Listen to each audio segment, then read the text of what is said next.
Hi, welcome to this video series on SMT solvers. Today I'm going to show you how we can use SMT solvers to find bugs in programs like C programs, for example. SMT solvers do not directly work with C code, but we can easily sort of encode the core logic in SMT syntax and verify some properties. Okay.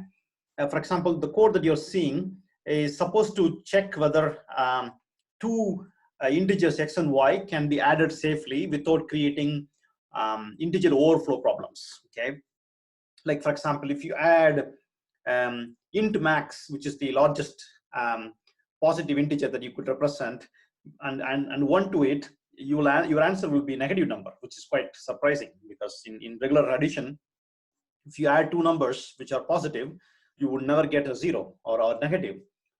This is perfectly possible in a circular modular arithmetic that is used in computer arithmetics. Okay, so the goal is to see whether we can find bugs in such code. For example, here we are adding two numbers x and y and putting the result into sum, and the programmer wanted to check whether this addition can be performed safely. So he's doing sum minus x, right, and he's checking whether it is y, and sum minus y is equal to x. It looks somewhat reasonable at the first look.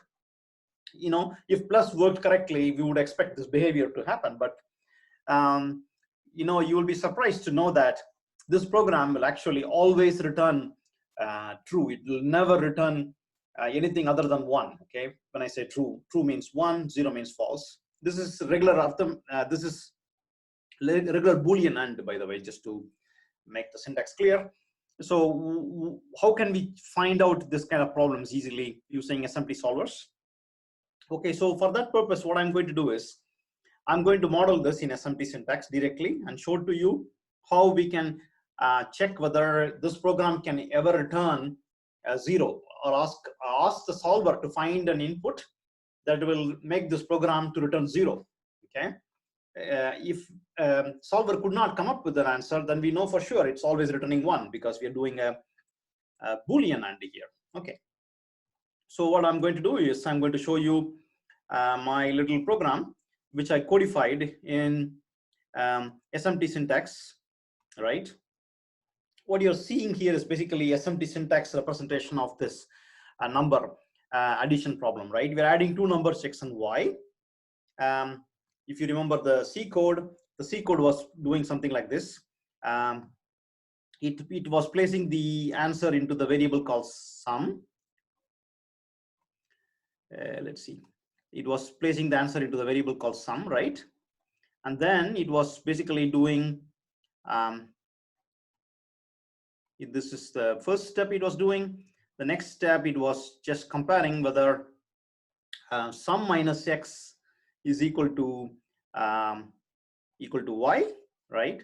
And sum minus y is equal to x. So essentially that is what it was doing.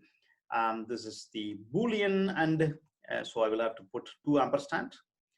Okay, and the same thing, you can replace x by y. So in this place it will be y, in this place it will be x. Okay, so this seemed to be somewhat okay at the first look, but we can ask the Z3 solver to find an input x and y that will return 0 for us. Okay, that's what I'm going to ask.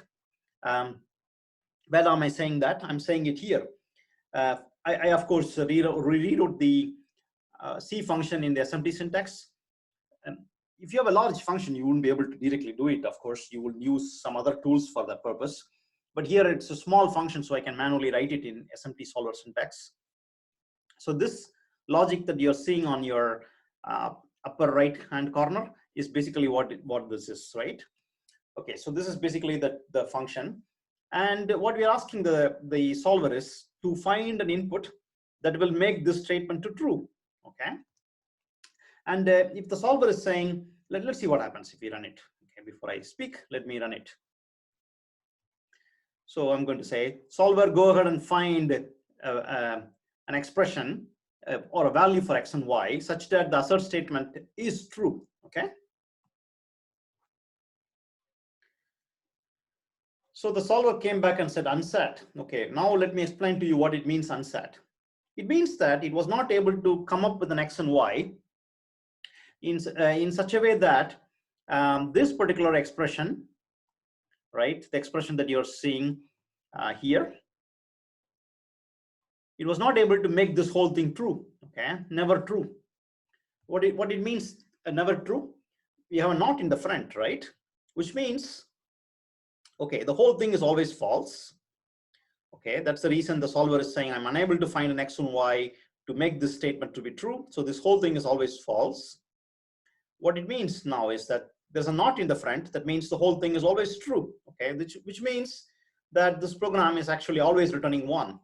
Okay, so it never returns, the original program never returns anything other than 1. Okay, so that's basically a useless function. The function that is checking whether two numbers X and Y can be safely added is basically wrong. Okay, it will not detect overflow. Okay, and we can formally verify it using Z3. Okay, so that's basically what I wanted to show to you. Thank you for your attention.